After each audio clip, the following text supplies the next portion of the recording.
لیکن اگر کوئی مصیبت پہنچ جائے، اللہ کی طرف سے کوئی تکلیف پہنچ جائے، کوئی پریشانی آ جائے، تو فوراً مایوس ہو کے ناامید ہو کے بیٹھ جائے گا۔ یہ انسان کا مزاج ہے۔ اور اگلی بات فرمایا وَإِذَا أَنْعَمْنَا عَلَى الْإِنسَانِ أَعْرَضَ وَنَأَىٰ بِجَانِبِهِ، اور جب ہم انسان پہ نعمت کرتے ہیں نا، کوئی فراوانی نعمت ہے، مال و دولت ہے، انبار ہے، عافیت ہے، خوشیاں، سب کچھ مالا مال ہے، أَعْرَضَ وَنَأَىٰ بِجَانِبِهِ، تو ہم سے منہ موڑ لیتا ہے، ہمارے قریب بھی نہیں آتا۔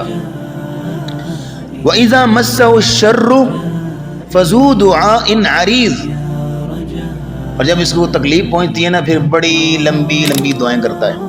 یہ میرے الفاظ نہیں ہیں، ترجمہ کر رہا ہوں۔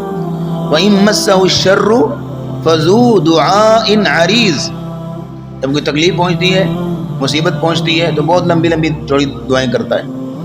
یہ انسان کا مزاج یہ نہیں ہونا چاہیے۔ ہونا چاہیے کہ جو ایک مومن کا مزاج ہوتا ہے کہ اگر فراوانی نعمت ہے، اگر حالات درست ہیں، سکون ہے، اطمینان ہے، اطمینان قلب ہے، تسکین قلب ہے، اس صورت میں بھی اپنے رب کے ساتھ تعلق رکھے۔ اور اگر کوئی معاملہ اوپر نیچے ہو جاتا ہے، تکلیف پریشانی آ جاتی ہے، تنگی نقصان ہو جاتا ہے، تو اس صورت میں بھی تعلق اپنے رب کے ساتھ ہو۔